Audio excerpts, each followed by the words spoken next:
തിരുവനന്തപുരത്ത് ഭൂമി തട്ടിപ്പിൽ കോൺഗ്രസ് DCC അംഗം അനന്തപുരി മണികണ്ഠൻ ഒളിവിൽ തുടരുകയാണ്. കേസിൽ മുഖ്യകണ്ണിയെന്ന് തെളിഞ്ഞിട്ടും മണികണ്ഠനെതിരെ നടപടിയെടുക്കാതെ കോൺഗ്രസ് നേതൃത്വം. പ്രവാസിയുടെ കോടിക്കണക്കിന് വിലമതിക്കുന്ന ഭൂമിയാണ് പ്രതികൾ തട്ടിയെടുത്തത്. പ്രതികൾക്കായി അന്വേഷണം ഊർജിതമാക്കിയിരിക്കുകയാണ് പോലീസ്. തിരുവനന്തപുരത്ത് പ്രവാസിയുടെ കോടികൾ വിലമതിക്കുന്ന ഭൂമി തട്ടിയെടുക്കാൻ മുൻ ആധാരം കളവ് പോയെന്നടക്കം പ്രതികൾ രേഖയുണ്ടാക്കിയതായി വ്യക്തമായിട്ടുണ്ട്. കോൺഗ്രസ് DCC അംഗം അനന്തപുരി മണികണ്ഠനാണ് രജിസ്ട്രേഷന് വേണ്ടി ഓഫീസിൽ വന്നതെന്ന് സബ് രജിസ്ട്രാർ ഓഫീസിലെ ജീവനക്കാർ ഇതിനകം മൊഴി നൽകി. കേസിൽ പിടിയിലായ മെറിനും മണികണ്ഠന്റെ നിർദ്ദേശപ്രകാരമാണ് തങ്ങളെല്ലാം ചെയ്തതെന്നാണ് മൊഴി നൽകിയിരിക്കുന്നത്.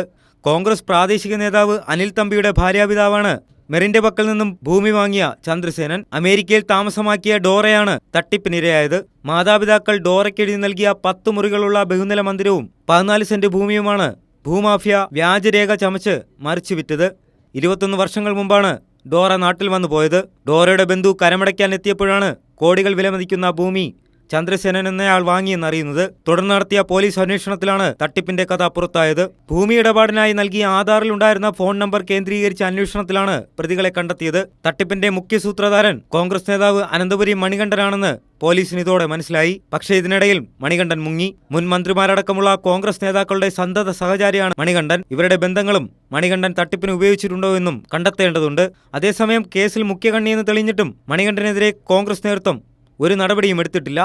കൈരളി ന്യൂസ്, തിരുവനന്തപുരം.